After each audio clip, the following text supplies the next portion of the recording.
আসসালামু আলাইকুম, welcome to my channel Anas mom kitchen. আজকে আমি তৈরি করব মজাদার কাঁচা আমের কাশ্মীরি আচার।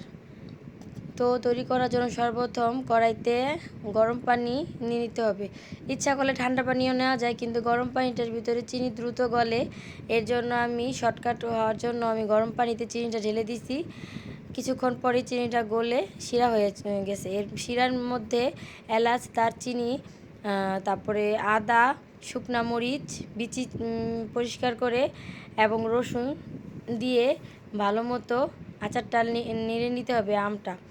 আমটা নাড়া হয়ে গেলে যখন বলক আসবে তখন মাঝে মধ্যে একটু নাড়াচাড়া করে দিতে হবে।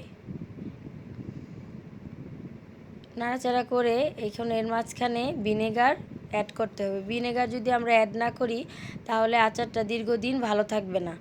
আর ভিনেগার দিলে স্বাদটাও বাড়ে এবং দীর্ঘদিন আচারটা ভালো থাকে।